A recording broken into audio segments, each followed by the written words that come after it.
Olá, gente querida, bom dia, graça e paz. Pastor Rafael aqui em mais uma devocional do dia, começando esse dia na presença do Senhor. Convido você a ler comigo os Salmos 102, versos 1 e 2, onde o salmista ele começa clamando ao Senhor. Ele diz assim: Ouve, Senhor, a minha súplica e cheguem a ti os meus clamores.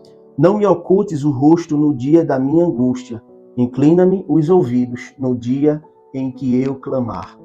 Dá-te pressa em acudir-me. Amém. Queridos, o tema do sofrimento é um tema constante na Bíblia. De Gênesis a Apocalipse, nós vemos o sofrimento da nação de Israel, nós vemos o sofrimento de indivíduos como José, Davi, Moisés, Elias, o apóstolo Paulo e o próprio Senhor Jesus. O Salmo, ele reflete também a dor do salmista. O significado aqui do Salmo 102 trata de uma situação de aflição, onde o salmista derrama suas queixas perante o Senhor. Ele se sentiu oprimido devido à censura de seus inimigos. Ele fala isso no verso 8, quando diz: Os meus inimigos me insultam a toda hora. Furiosos contra mim, praguejam com o meu próprio nome. Aqui o salmista sabia a causa da sua dor e do seu sofrimento. Nos versos 1 e 2, por isso ele começa clamando, pedindo ajuda de Deus, pois ele sabia que Deus não o abandonaria mesmo em tempos difíceis. Então ele busca o Senhor e aguarda com paciência a intervenção de Deus sobre a sua vida. Portanto, os versos 1 ao 11, o salmista descreve a sua aflição. E meus irmãos, a descrição da aflição do salmista é algo que soa como alguém que está passando por uma depressão profunda. Porque ele fala de dores na alma e também dores físicas. Veja comigo, por exemplo, no versículo 3, ele começa dizendo que os seus dias são como fumaça, que se desvanecem e os seus ossos ardem como em fornalha. Sua tristeza era tão grande que fez os seus ossos doerem.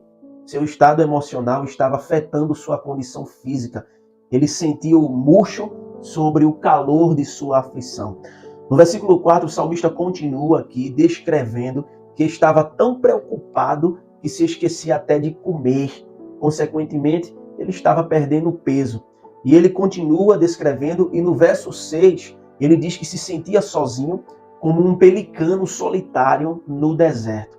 Sentia-se isolado, como uma coruja, e não conseguia dormir. Veja que toda essa descrição é algo que reflete dores, tanto emocionais como também físicas. Todo esse sofrimento, toda essa dor era resultado da disciplina divina sobre ele, sobre o seu povo. O verso 10 nos diz: Por causa da tua indignação e da tua ira, pois me elevastes e depois me abateste. No verso 23, o texto diz: Ele me abateu à força no caminho e me abreviou os dias. Tudo isso está indicando que é o próprio Deus quem fez isso com ele, uma forma de disciplinar o seu povo. No verso 11, ele descreve até que sua vida estava terminando, fazendo a comparação de uma sombra que quando termina o dia vai desaparecendo. E assim era a sua vida. A cada dia que passava, ele se sentia cada vez mais debilitado. No verso 23, ele diz que o próprio Deus abateu as suas forças e abreviou os seus dias. E mesmo durante a dor, durante o sofrimento, o salmista queria era viver. Nos versos 27 e 28, o Salmo termina com esperança. A conclusão do salmista é que Deus é eterno, não tendo começo nem fim. Ele diz: Tu, porém, és sempre o mesmo, e os teus anos jamais terão fim. Os filhos dos teus servos habitarão seguros, e diante de ti se estabelecerá a sua descendência. Amém.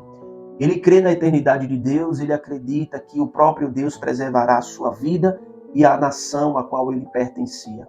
Ele sabia que o conhecimento do caráter imutável de Deus pode ser um grande conforto para todo o povo que espera em Deus, mesmo diante do sofrimento.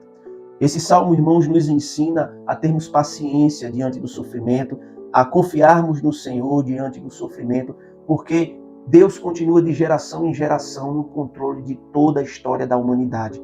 No versículo 12 ele diz: Tu, porém, Senhor, permaneces para sempre, e a memória do teu nome de geração em geração.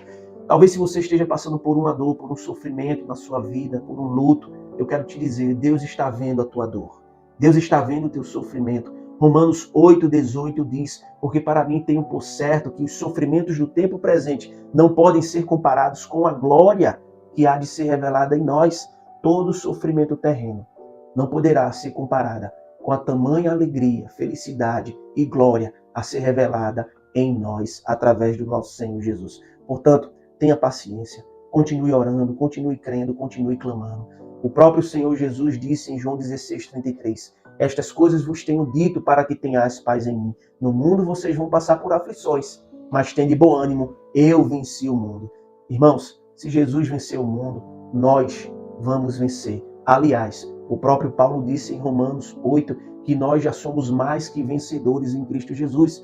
Então, muitas vezes Deus permite o sofrimento para que a gente entenda que a terra não é o céu, não é o nosso lugar. Não é aqui que você vai encontrar alegria e felicidade, mas é no lar celestial. Vamos orar? Senhor, obrigado por este salmo, obrigado porque nos ensina sobre o sofrimento, Pai. Nos ensina a ter paciência, a confiar em Ti e a clamar ao Senhor. Este salmo, Pai, começou o salmista clamando, mas terminou o salmista confiando na Tua bondade, na Tua eternidade, sabendo que nada neste mundo pode nos abalar, sabendo que Tu estás no controle de tudo, guiando toda a história. Ó Pai, quero entregar a nossa vida ao Senhor, entregar as nossas dores. E se por acaso alguém esteja passando por um luto, sofrimento, que o Senhor entre com providência e faça morada na vida de cada um deles. Sustenta-nos, Senhor, com Tua destra fiel e dá-nos um início de semana abençoado na Tua presença. Em nome de Jesus nós te oramos e te agradecemos. Amém e amém. Compartilhe esta palavra para uma pessoa hoje. Deus abençoe a sua vida, a sua casa e até o próximo vídeo, se Deus quiser.